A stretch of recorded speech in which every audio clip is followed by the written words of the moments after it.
Protests, lynchings, and riots. With so many things wrong in the US, there are many people who will fight for your rights. Your civil rights, that is. My name is Brian Ian, and I'm doing Chapter 21, Sections 1 and 2. Come join me, it's me, and I'm learning history. It's Brian's History Corner.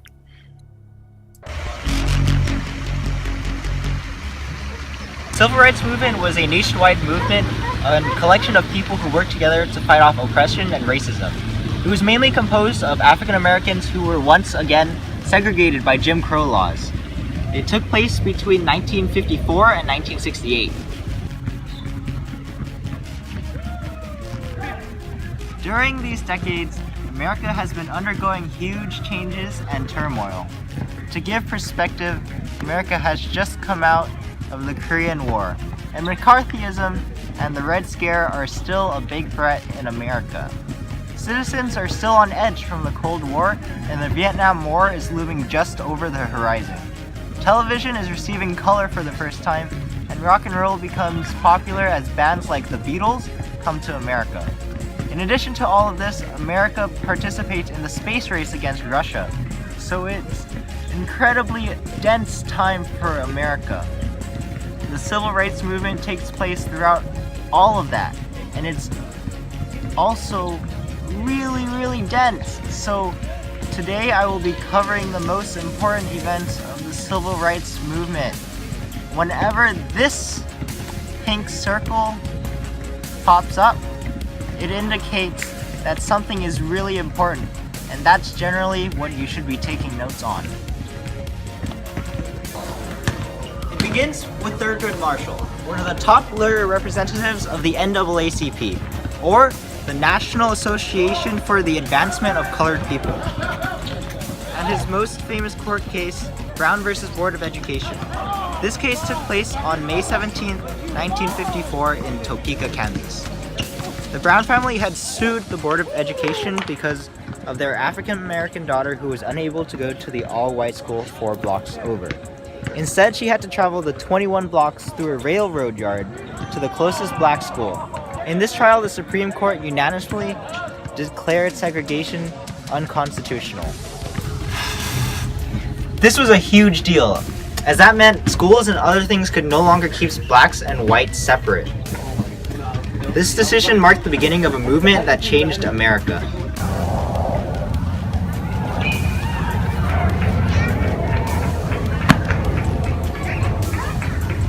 The impacts of this decision is seen in 1957 in Little Rock, Arkansas, in which 9 African American students are turned away from an all-white school.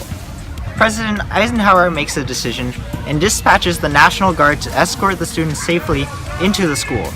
The desegregation attempt was met with large mobs throwing things and spitting at the students.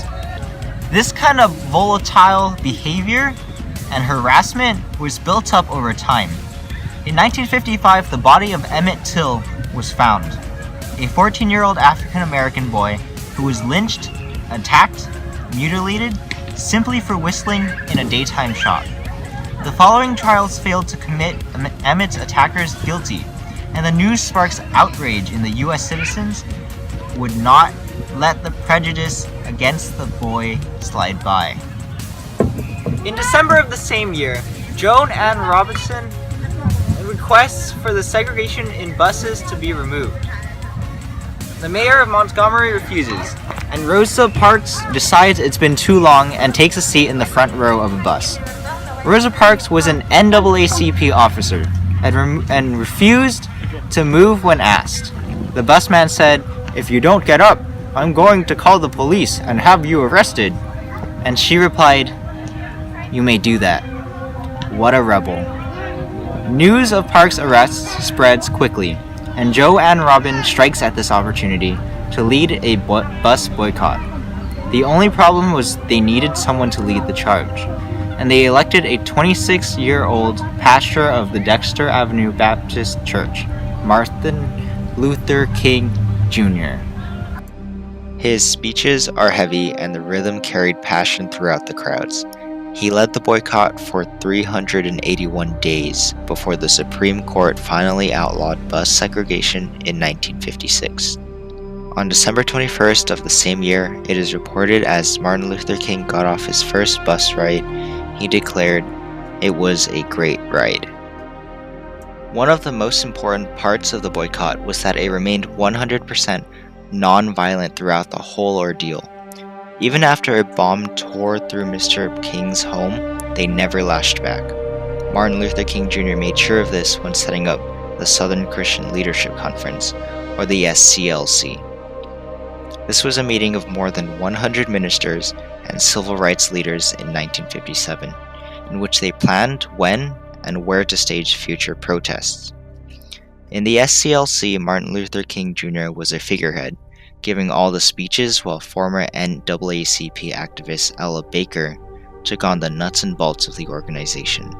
Baker worked with students in Shaw University to organize the Student Nonviolent Coordinating Committee, or the SNCC, also known as SNCC.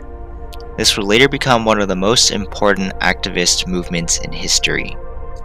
The SNCC organized a sit-in in the North Carolina Agricultural and Technical College in 1960.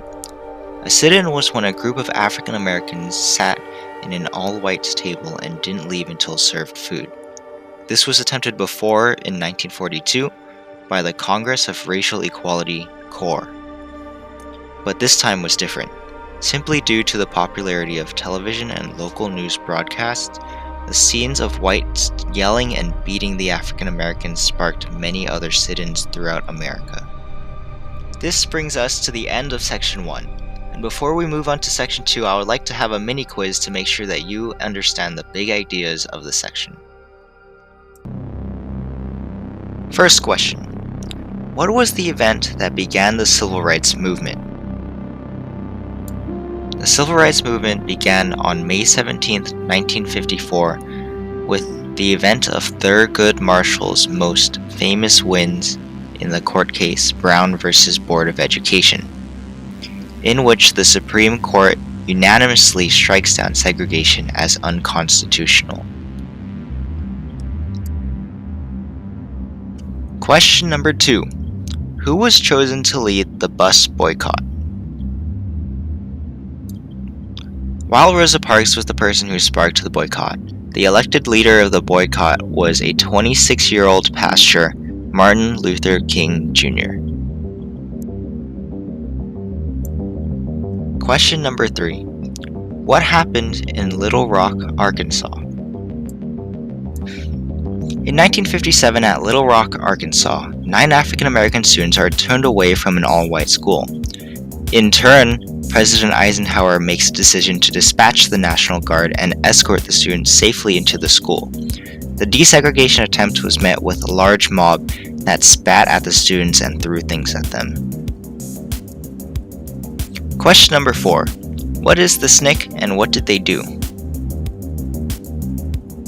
The SNCC, or the SNCC, was the Student Nonviolent Coordinating Committee and was formed by students in Shaw University. In 1960, they demonstrated a sit-in which famously set off many other sit-ins throughout the nation. That is all the questions we have for the mini quiz. We're going to take a quick intermission while I go around and check to make sure that everyone has their notes up to date. Intermission. The year is 1961, and a group known as the Freedom Riders have made it a mission to ride the newly desegregated buses into the South. It wasn't so easy as they were met with heavy opposition. In Anniston, Alabama, the tires of a bus were slashed, and a firebomb was thrown inside, with the riders barely making it out in time. They headed to the Montgomery terminal and were told they would be protected by Alabama officials. However, when they arrived, they were met simply with a mob of whites with bats and lead pipes.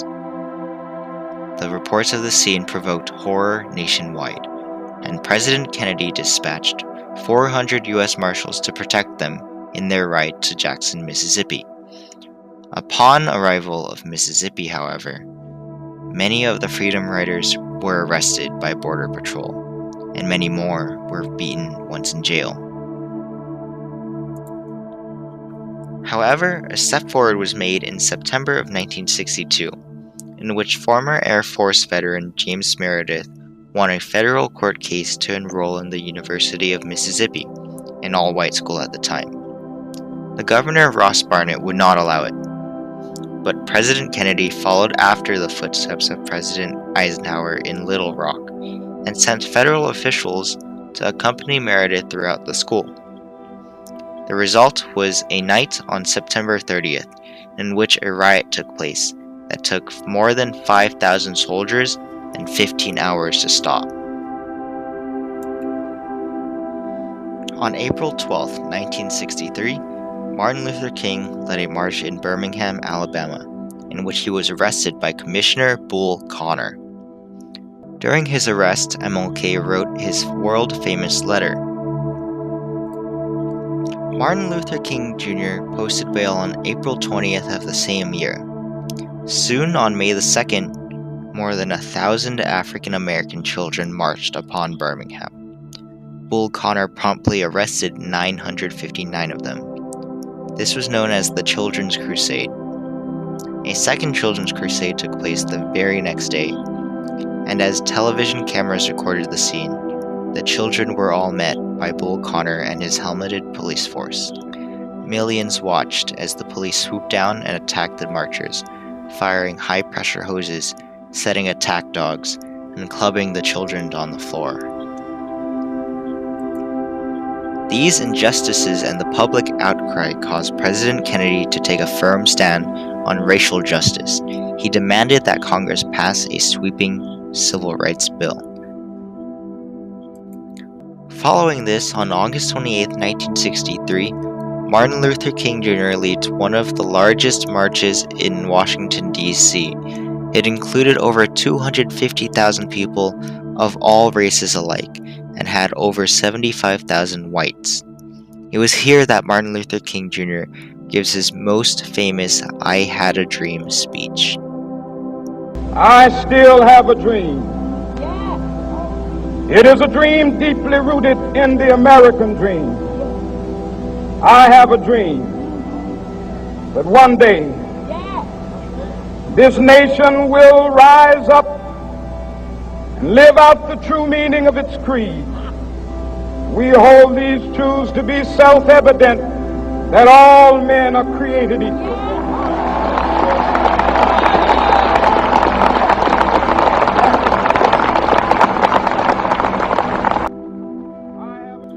2 weeks after the march, a church was bombed and 4 young girls died. 2 months later, on November 22, 1963, President Kennedy is assassinated. His successor, President Lyndon B. Johnson, pledges to carry on Kennedy's work, and on July 2, 1964, he signs the Civil Rights Act of 1964, which prohibited discrimination because of race, religion, national origin, and gender. It gave all citizens the right to public restrooms, libraries, parks, and was a huge occasion for the civil rights movement. Freedom Summer was a movement in which many African Americans go out to vote. However, they were met with violent oppression. Many civil rights workers soon went missing, and many bodies found throughout. To challenge the white-controlled Democratic Party in Mississippi, SNCC forms a new party called the Mississippi Freedom Democratic Party, MFDP, which was open to anyone regardless of race. One of the most notable African American voters was Fannie Lou Hamer. She was the daughter of a sharecropping, and when she registered to vote, she and her family were given a crippling beating, and they were evicted from their home farm. Her speeches throughout 1964 sparked national interest, in which caused telegrams and phone calls to pour into the Democratic Convention in support. In 1965, the SCLC conducts a major campaign in Selma, Alabama, led by Martin Luther King Jr. By January of the event, 2,000 African Americans had been arrested, and in February, many were shot and killed. King called for a 50-mile march from Selma to the state capital Montgomery. 600 protesters met up on Sunday, March 7th, 1965, and during the march, they were hit with a war scene. Tear gas smoked up the path. Police wearing gas masks on horses whipped and clubbed the protesters. The scene sent shockwaves throughout America, and 25,000 people joined the protest when the march was attempted again on March 21st. 10 weeks after, Congress finally passes the Voting Rights Act of 1965. This act eliminated literacy tests, which prevented many people from voting. Soon after this, African American voters tripled in size. This was a momentous occasion for the movement. And that brings us to the end of Section 2.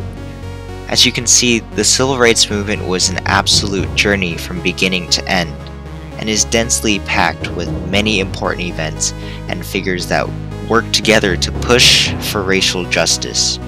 It wasn't just Rosa Parks or Martin Luther King that single-handedly fixed everything. The movement was a result of decades of violent oppression and hundreds of thousands of individuals working together to bring a positive change in their country, no matter what the cost. And that was the Civil Rights Movement. I'm Brian Nguyen. Thank you for listening. Join me. It's me, and I'm learning history. It's Brian's History Corner.